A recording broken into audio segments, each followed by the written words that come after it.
Hi, hello, how are you? Welcome back to the channel. I'm Alex and I help you fill your home with things and people that you love. I have to admit, I fully have been bitten by the fake spring bug. I know that there's still another round of winter, like there was snow on the ground yesterday, but there was a little bit of sun out. It was like 55 degrees today. Seasonal depression, who? So I want to make a pasta that reflects that. Tomatoes were on sale at the grocery store this week, and if you know anything about me, I love tomatoes. I host an annual tomato brunch where tomatoes are the main ingredient for all of the foods. So today, I want to make one of my favorite super simple pasta, super simple tomato sauces. The great thing about cherry tomatoes is that they're pretty good year-round. So even though we are so far from tomato season, these are going to scratch that tomato itch. So without further ado, let's get started. I've got 2 pounds of cherry tomatoes here that I'm gonna cut in half. Technically, you don't have to cut them in half. They'll take a little longer to break down, but this is an optional step. That being said, I'm gonna show you my hack to cut cherry tomatoes in half super quickly. Now to do this, you want 2 Tupperware containers that are the same size. Lay out your tomatoes in an even layer on one of the lids. Invert the other lid, set it on top, and with equal pressure on the top lid, take a serrated knife and saw it all the way through. This is one of those hacks that I saw like forever ago in the BuzzFeed days, and I was super skeptical because sometimes I feel like taking my time in the kitchen, and there's something really like meditative and contemplative about cutting tomatoes one by one. But when you just want to get dinner on the table, this is the way to do it.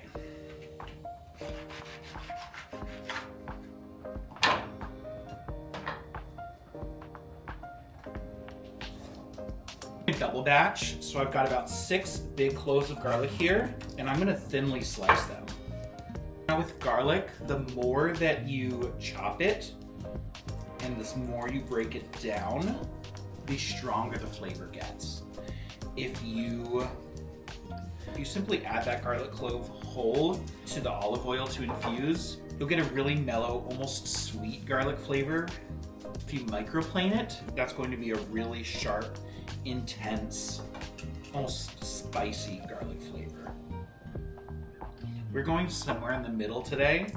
I'm going to thinly slice it, and then I'm going to add the garlic to the olive oil while it's cold, so that as the olive oil slowly warms up, the garlic is going to slowly infuse. That way you can extract the most flavor before you get into like burning territory, because nobody wants burnt garlic. It gets really, really bitter. Now I think this is right, and correct me if I'm wrong. I think I was told that old garlic peels easier than new garlic. So like if you get a head of garlic from the grocery store, and as you're peeling it, like that one, the skin just like fell right off. That garlic where the skin just fell right off, that is older garlic than the head of garlic you buy where it's like pulling teeth trying to get all of the little papers off. So like I said, we're gonna take our time and get this sliced as thinly as possible.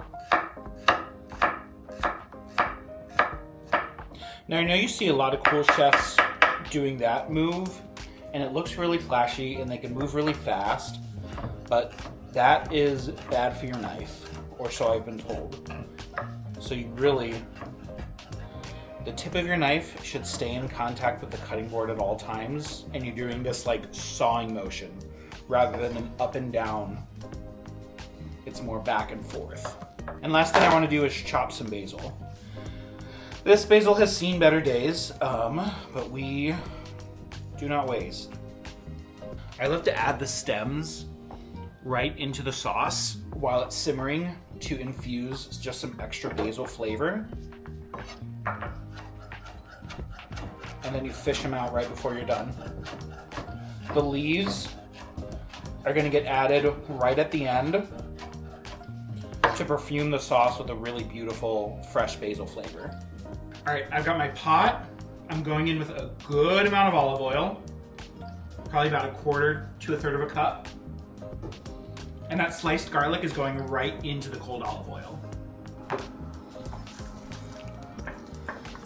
Garlic is just starting to simmer. I'm going to go in with a small pinch of salt and some cracked black pepper.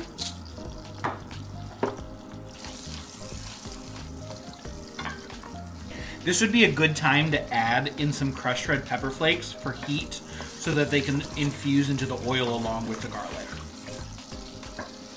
Time to add in these basil stems. I don't know if I'm going to do all of them. So that one.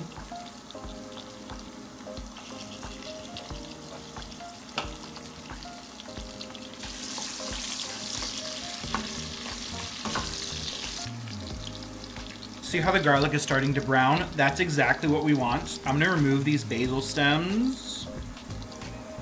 Ooh, hot. And go in with a bit of Calabrian chili paste. All right, well, I'm gonna add the tomatoes in. Fuck, my God. Pull that down a bit. Good Lord. I'm gonna go in with a cup of white wine. That's going to cook off with all of the tomato juices. It's optional, but I find it adds a really nice, like, acidic sweetness to the finished sauce. If you don't want to use wine or you want to keep it alcohol-free, I would suggest adding in a bit of balsamic vinegar towards the end of the cooking process.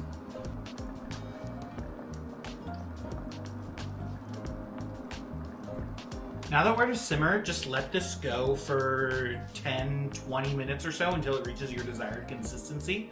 I'll show you where I like it, but I'm gonna clean up the kitchen in the meantime.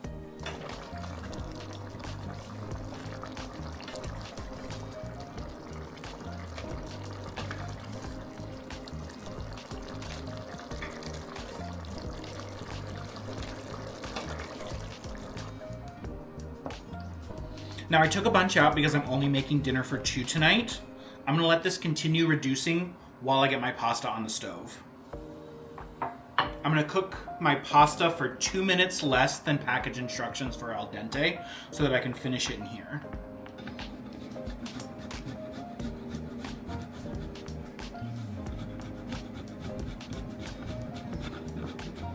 All right, some of that will go right in just with the sauce.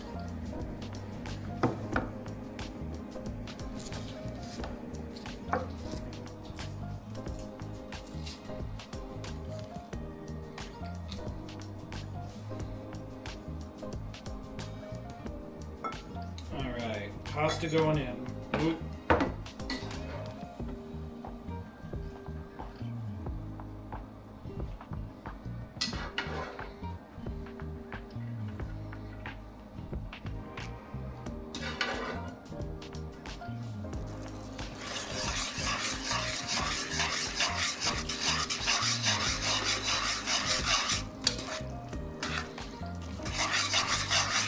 Needs a touch more salt.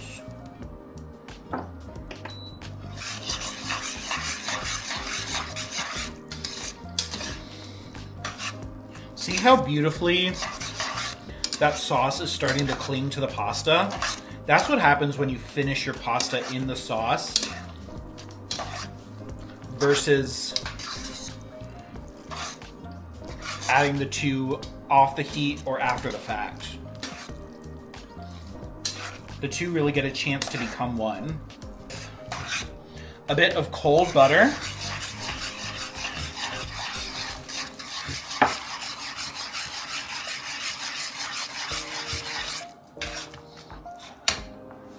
Kind of a balance.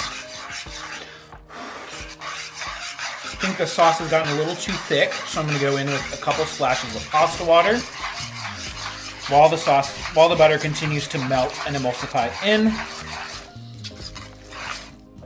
I'm going to go in with some shredded parm.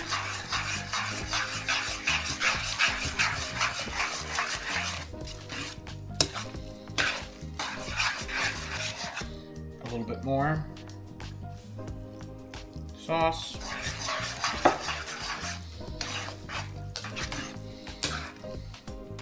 And there we have it. That's beautiful. I'm gonna toss in this basil.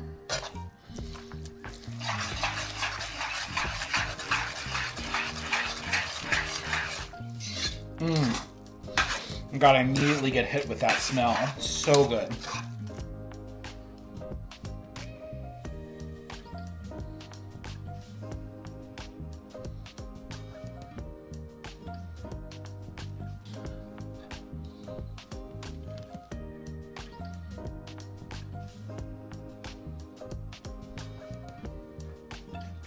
And that's what we got. Look at how beautiful that is.